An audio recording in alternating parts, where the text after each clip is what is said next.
வணக்கம் மகளே, வந்திருக்க இடம் பிஸ்மி ஹோட்டல். இங்கே வந்து பார்த்தீங்கன்னா பரோட்டா அண்ட் பீஃப் கறி வந்து செம்ம ஃபேமஸ் நம்ம கேள்விப்பட்டாங்க.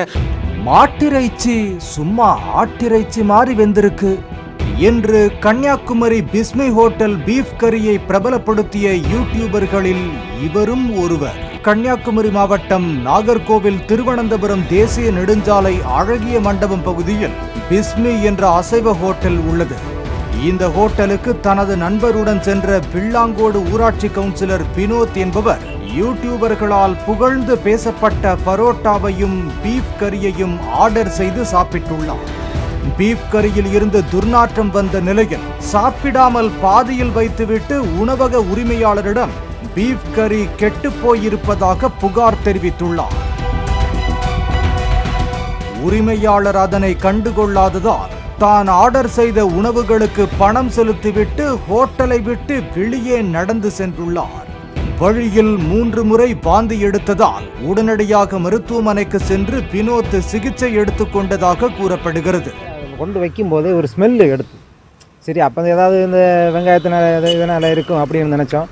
ஆனால் சாப்பிடும்போது தெரியுது இந்த உணவு வந்து 2 நாள் 3 நாள் பழக்கமான உணவுன்னு தெரிஞ்சு போச்சு. உடனே தான் நான் அந்த சப்ளையரை கூப்பிட்டேன், ஆனால் இது கொஞ்சம் மோசமாக இருக்குது, இது 2 நாள் ஆனது மாதிரி இருக்குது அப்படின்னு சொன்னேன். அவர் அதை கண்டுக்கிடாமல் கிச்சனுக்கு போனார். திரும்ப அந்த ஆள் வரல. திரும்ப நாங்கள் அதை சாப்பிடாம அதை வச்சுட்டு நாங்கள் பரோட்டா சாப்பிட்டு முடிச்சுட்டு நாங்கள் திரும்ப பில்லு கவுண்டரில் வந்து இந்த கவுண்டரில் இருக்கக்கூடிய பையனிடம் சொன்னோம் இந்த மேட்ரை. அவன் எதையும் கண்டுக்கிடலை.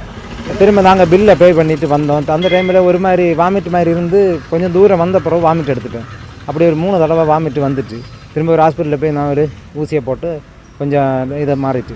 இது குறித்து உணவு பாதுகாப்புத்துறை கண்காணிப்பாளருக்கு புகார் அளிக்கப்பட்டதால் அவரது உத்தரவின் பேரில் அழகிய மண்டபம் பிஸ்மி ஹோட்டலில் வட்டார உணவு பாதுகாப்பு அதிகாரி நாகராஜ் தலைமையிலான அதிகாரிகள் ஆய்வு மேற்கொண்டனர். ஹோட்டலில் ஃப்ரீசர், சமையலறை என பல்வேறு பகுதிகளை ஆய்வு செய்த அதிகாரிகள் கெட்டுப்போன உணவுகளை குப்பை தொட்டியில் கொட்டி அழித்தனர்.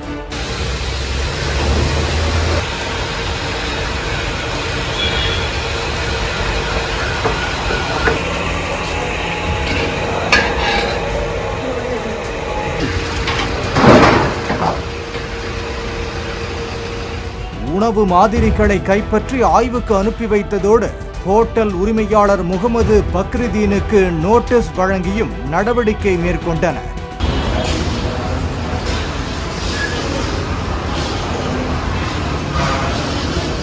பிஸ்மி ஹோட்டல் மீது தொடர்ந்து 10க்கும் மேற்பட்ட புகார்கள் வந்துள்ளதாகவும், ஏற்கனவே 2 முறை ஆய்வு செய்து நோட்டீஸ் வழங்கப்பட்டுள்ளதாகவும், 3வது முறையாக ஆய்வு மேற்கொண்டுள்ளதால் உணவு மாதிரிகள் சேகரிக்கப்பட்டு ஆய்வுக்கு அனுப்பி வைக்கப்படுவதாக தெரிவித்த அதிகாரி நாகராஜ், ஆய்வு முடிவு கிடைக்கப்பட்ட பின்னர் இந்த ஹோட்டலுக்கு சீல் வைப்பது குறித்து உயர் அதிகாரிகள் முடிவெடுப்பார்கள் என்று தெரிவித்தார்.